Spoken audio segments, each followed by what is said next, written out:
Dear students, in this video we shall learn about Kirchhoff's laws.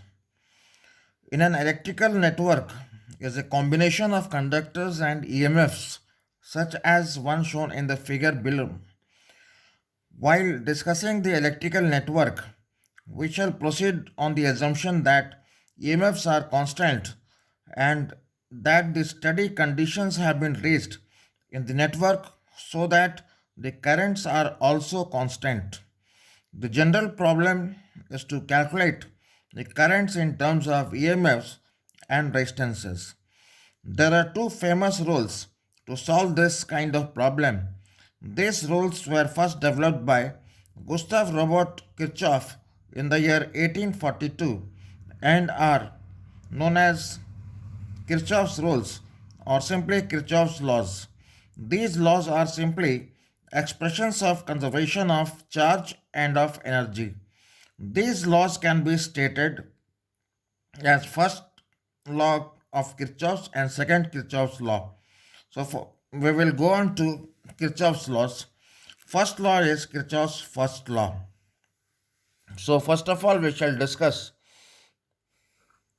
Kirchhoff's first law.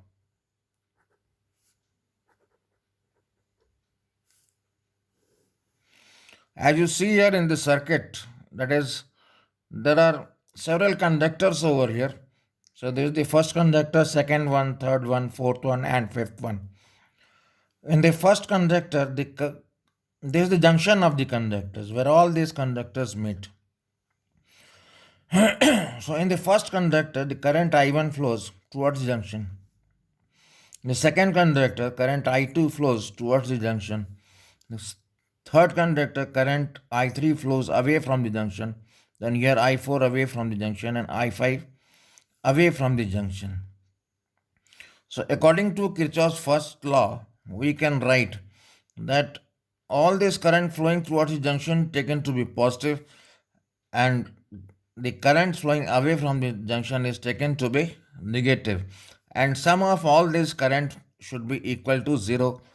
So we can write here I1 will be taken as positive, then I2 will also be taken to be positive as both of them flow towards the junction, and those currents which flow away from the junction are taken to be negative. So I3 minus I4 minus I5, these are taken to be negative, and sum of all these currents will be equal to 0. So this is in accordance with the Kirchhoff's first law, and from here we can write I1 plus I2 is equal to I3 plus I4 plus I5. So what is I1 plus I2? I1 plus I2 is the total current flowing into the junction, and I3 plus I4 plus I5 is the current flowing out of the junction. So total current flowing into the junction is equal to total current flowing out of the junction. So how exactly we can write these two statements in different ways? The first statement that we can write is in any electrical network, in any electrical network, the algebraic sum of currents, the algebraic sum of currents meeting at a junction is always 0. Meeting at a junction is always 0. Okay, so this is statement number 1. Let us come on to statement number 2. According to statement number 2, the sum of the currents flowing towards the junction is equal to sum of the currents leaving the junctions. So we can write here the sum of the currents flowing towards the junction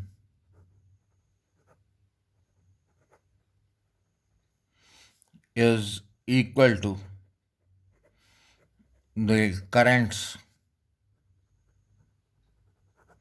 flowing away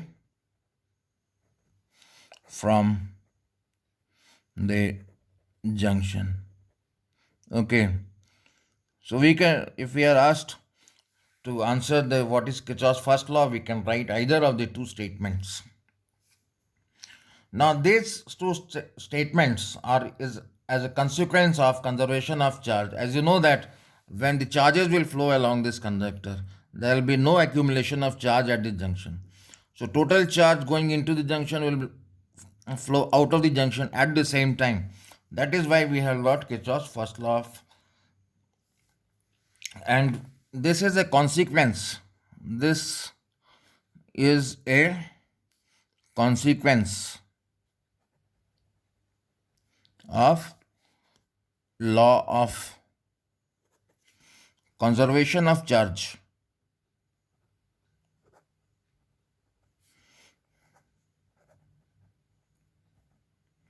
All right. So this is all about Kirchhoff's first law. We'll come on to Kirchhoff's second law after this. Let us discuss what is Kirchhoff's second law. Now, in order to understand what is Kirchhoff's second law, we will first of all draw a simple circuit. We'll draw a simple circuit like this.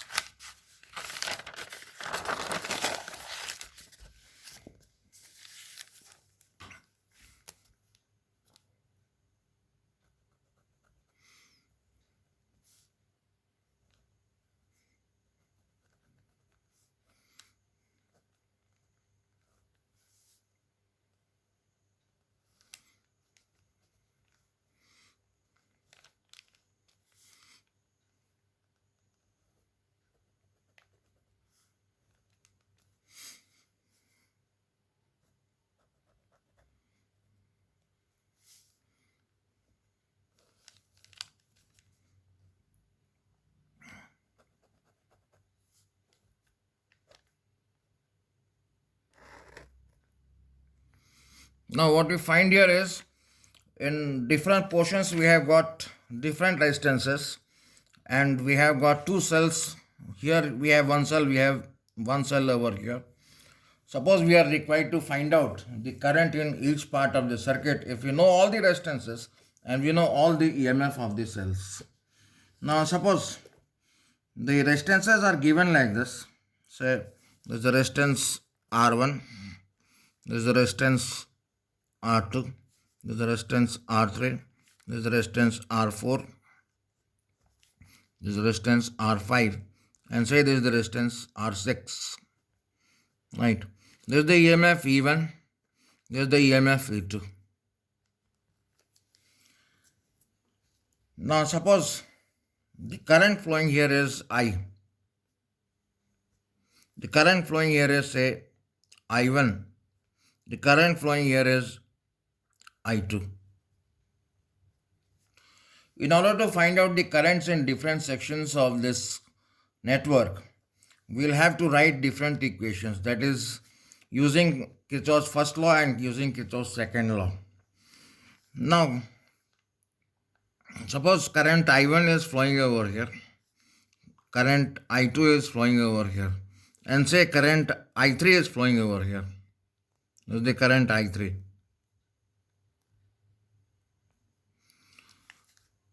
And suppose current I4 is flowing here,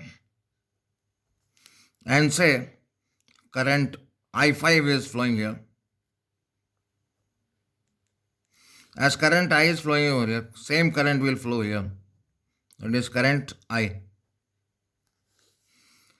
Now we'll name all the different points. So it is A, B, C, D. Now, first of all, we have to use Kirchhoff's first law at junction A. At junction A, the current flowing into the junction is I, and the current flowing out of the junction is I1 and I2. So here we can write at A, I is equal to I1 plus I2. This is the first equation that I can easily write. And secondly, at junction B, we can write, at B we can write that this current flowing into this junction is I1 and current flowing out is I3 and I4. So I can write here this I1 is equal to I3 plus I4. Okay. Now, coming to the Kirchhoff's second law. Kirchhoff's second law. Kirchhoff's second law is a consequence of principle of conservation of energy. So it is a consequence of principle of conservation of energy. According to principle of conservation of energy, what we can say is whenever a charge moves through a loop, suppose it moves through a closed path like this. If it moves through a closed path like this, the charge Q, suppose it starts from here and ends up over here. What is the amount of work done on the charge? The amount of work done on the charge will be equal to 0 if the initial point and the final point are the same. It goes round the loop and comes back at this point. So we can say that potential difference between this point and this point itself is equal to 0.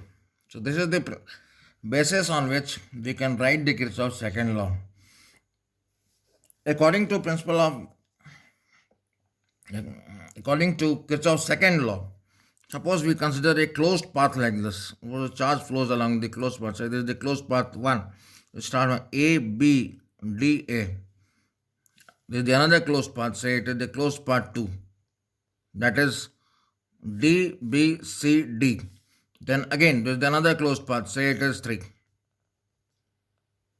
Say it is D, this is A, D, C, back to A.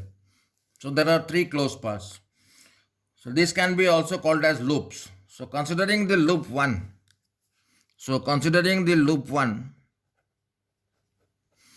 we have to take into consideration various sign conventions. So this is the direction of the loop. If the current flows in the direction of the loop, it can be taken to be negative. That is, I into R can be taken as negative, as the potential difference between this point and this point. From here to here, there will be a potential drop. So potential difference will become negative when it moves from here to here. So if the direction of the loop is along this direction, you can take I into R as negative. So we can write here, for this resistance, we can write minus I1 into R1. Now coming to the loop like this, again the current is moving along this direction. Here also the potential difference will be negative. So we can write here minus I3 R3. Coming to this portion. Now from here to here, the potential difference becomes positive, because here see, this is the negative terminal of the battery, this is the positive terminal of the battery. So from here to here, the potential difference will become positive. So E2 should be taken to be positive. So you can write here plus E2. Now this is the last resistance. The current is flowing along this direction, whereas the direction of the loop is along this direction. So this has to be taken as positive.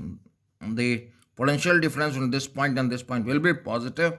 So we can write here current into resistance as I2R2 plus I2R2. That is equal to 0. So coming to loop 2. In loop 2, what is the equation?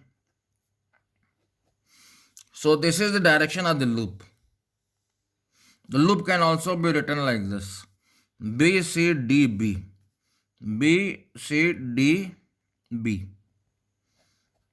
Okay. So this is the direction of the current. Direction of the current is along this direction. So here we will write negative sign. So for this resistance we will get minus I4 R4, minus I4 R4. Coming over here, direction of the current is along this direction and direction of the loop is along this direction.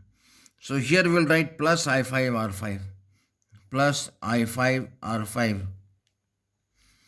Now coming on over here, the direction of the current is along this direction, whereas direction of the loop is along this direction. So here positive sign has to be used.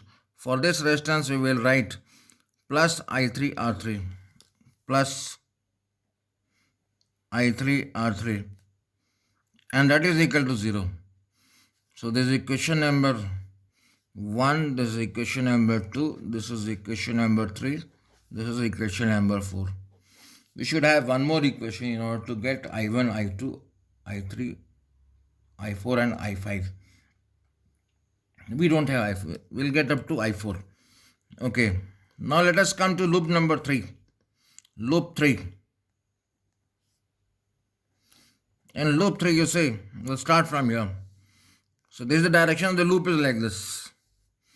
So direction of the loop is along this direction and the direction of the flow of the current is also along this direction. So we'll write minus R6 into I. So minus R6 into I. Then we'll go on over here. Now direction of the loop is along this direction and direction of the current is in the same direction. So we'll write negative over here. So minus I2 R2. Now this is the battery. So from here to here, the potential difference will become negative. So we'll write minus E2. Now coming to this resistance, the direction of the loop is along this direction and this is also the direction of the current. So for this resistance we have to write negative.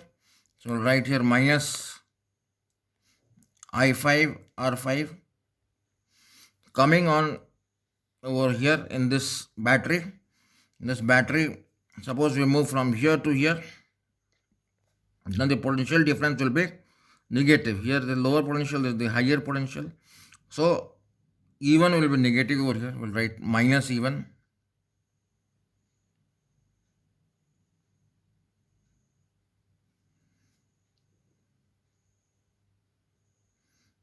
I'm sorry.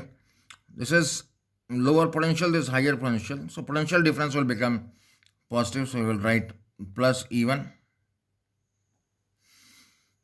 Now so we have completed all the resistances and all the batteries. So finally that should be equal to 0. So this is equation number 5. So solving all these 5 equations, we can find the value of the currents in different parts of this network.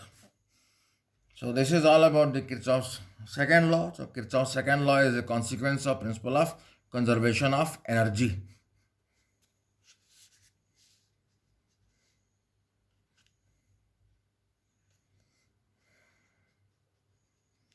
I hope all the parts are clear. We will proceed on to the other video.